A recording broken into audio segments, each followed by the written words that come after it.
Iya. Gini, sekarang apakah di situ ada 3 Tuhan? Iya, 3 Tuhan dalam hipostasisnya dan 1 Tuhan dalam ousianya. Saya nggak mau berdebat lagi dengan kamu. Saya udah acung jempol. Kalau itu jawabanmu, saya udah acung jempol. Iya, makanya saya bilang saya paham penjelasan Bang Edi.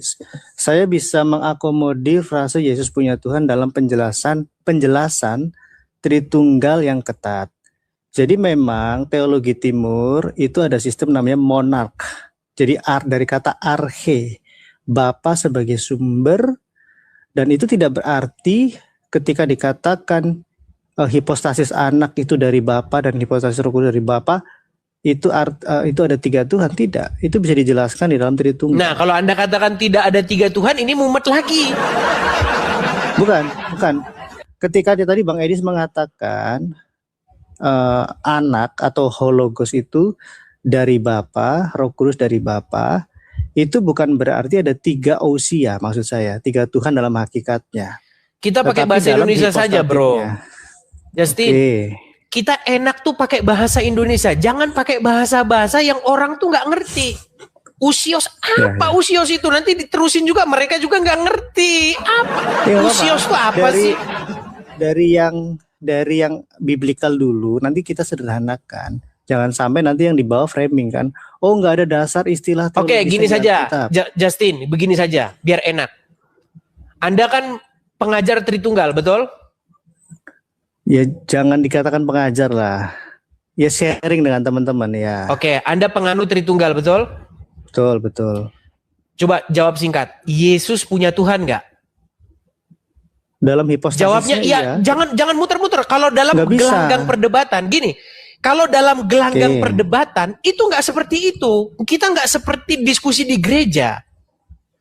Pertanyaannya, Yesus punya Tuhan nggak? Jawabannya A, ya, B, tidak. Ya, Yesus adalah Tuhan dan Allah.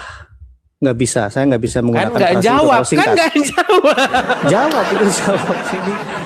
Kalau kayak gini, kita nggak diskusi namanya. Di dalam penyampaian kepada saya ini kan diskusinya di gelanggang pertempuran antara saya dengan Yonatan Nandar Juma dan kawan-kawan. Jadi diperlukan suatu jawaban yang singkat kemudian dijelaskan. Gitu loh. Kalau kita sendiri jawabnya udah muter-muter, mereka itu ya selama ini akan ini terus. Nggak pernah jelas. Coba dijawab singkat saja. Apakah Yesus punya Tuhan? A, iya, B, tidak. Saya jawab sebentar, sabar. Ini kelihatan ya kameranya. Nah, nih. Kalau di Alkitab ini ya, Bang, Alkitab Sabda, ketika kita cari Yesus adalah Tuhan ya, kata kuncinya itu banyak. Bahkan itu syarat untuk kita diselamatkan di Roma 10 tuh. Sebab jika kamu mengaku bahwa dengan mulutmu bahwa Yesus adalah Tuhan dan seterusnya, kamu akan diselamatkan. Tapi kalau kita cari ya, Yesus punya Tuhan ya, tidak ditemukan, Bang. Barusan itu tadi saya obrolin. Ada nggak di dalam Alkitab Musa punya Tuhan? Ntar jangan lari. Nggak ada Yesus punya Tuhan di Alkitab. Ada nggak di dalam Alkitab Musa punya Tuhan? Aku nggak mau bahas Musa, bahas Yesus. Lu kalau kata-kata seperti itu ya memang nggak ada, gimana? Ya udah, remis kan. Di dalam Al-Quran nggak ada tulisan Muhammad punya Tuhan, nggak ada. Di dalam Quran Anda cari sampai kiamat tumbuh gigi, nggak ada Muhammad punya Tuhan, nggak ada. Ini artinya Yesus adalah Tuhan. Dalam konteks tertentu kita bisa mengatakan Yesus punya Tuhan. Itu tidak ambigu. Itu justru memancing dalam orang konteks Islam tertentu untuk loh, ini kan tidak ditemukan itu. Oke, gini saja. Pernah nggak Yesus dalam sedetik bukan Tuhan? Oh, dia tetap Tuhan. Ibrani 13 ayat 8. Dalam keadaannya yang dalam sedetik pun tidak pernah tidak menjadi Tuhan itu, dia punya Tuhan nggak? Dia tetap Tuhan. Tuhan. Ya, punya Tuhan nggak? Ketika Yesus menyebut tu Allahku ya kepada Bapa atau Tuhan menyebut Bapa sebagai Tuhan, bukan berarti Yesus punya Tuhan. Yesus menyebut Tuhan yang satu itu.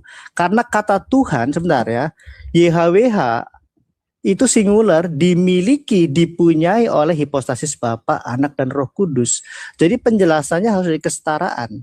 Ketika Yesus disebut pencipta langit dan bumi, tidak menyingkirkan Bapa sebagai pencipta langit dan bumi. Kenapa? Karena yang Bapa miliki, Anak juga miliki. Yohanes 16 ayat 15. Iya, tapi bukan itu yang saya tanya, Justin. Yang saya tanya itu apakah Yesus sebagai Tuhan, dia punya Tuhan? Iya, dalam keterikatan bisa dijelaskan. Karena banyak orang ngomong, itu dia adalah manusia, dia punya Tuhan waktu dia manusia. Makanya banyak orang ini, kapan Yesus berhenti dia jadi Tuhan? Dia jadi manusia aja, Tuhannya hilang kemana waktu itu? Waktu itu Tuhannya hilang kemana? Karena banyak orang ngomong, dia punya Tuhan waktu dia jadi manusia. Waktu dia jadi manusia dia bukan Tuhan. Pensiun dia jadi Tuhan untuk beberapa saat. Makanya saya bilang, sebenarnya kata Tuhan itu diganti aja lah jadi Tuhan biar enak. Kalau itu kata itu diganti jadi Tuhan, beres semua urusan. Benar, urusan kelar, nggak ada lagi. Yang Islam nggak debat, yang Kristen nggak debat. Allah itu Tuhan, Tuhan Allah itu bukan Tuhan. Sekali lagi saya katakan, Allah itu bukan Tuhan, tapi Tuan. Muhammad bukan Tuhan, tapi Tuan. Yesus bukan Tuhan, tapi Tuan. Bapa di sorga bukan Tuhan, tapi Tuan. Karena kata Tuhan bikin orang jadi stres, nggak bisa mikir waras. Gitu. Ya, karena mengalami penyempitan. Ya, jadi gini sebentar. Jadi kata Tuhan itu sebenarnya bagus awal mula dulu ketika KBBI belum dibuat. Setelah masuk ke tahun-tahun 70 ke sini mengalami penyempitan makna. Dan memang harus diakui beberapa kata kurios di Alkitab tuh seharusnya diterjemahkan kata Tuhan ketika Yesus bertemu dengan perempuan Samaria misalnya. Jadi kata kurios untuk Yesus itu bisa berarti orang yang dihormati, tapi juga bisa berarti yang ilahi, menunjuk kepada Yahweh. Di Yohanes 12 ayat 40. Yohanes 12 ayat 41 Rasul Yohanes mengatakan bahwa Nabi Yesaya bertemu dengan Yesus sebagai Yahweh di Yesaya 6. Jadi kata kurios di perjanjian baru untuk Yesus ya, ini untuk Yesus. Karena para rasul pun disebut kurios.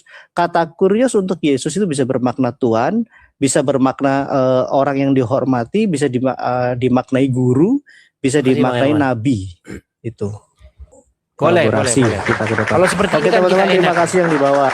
Jangan salah paham, semua bisa dikomunikasikan. Jangan kita terus, saya prihatin gontok-gontokan terus terjadi.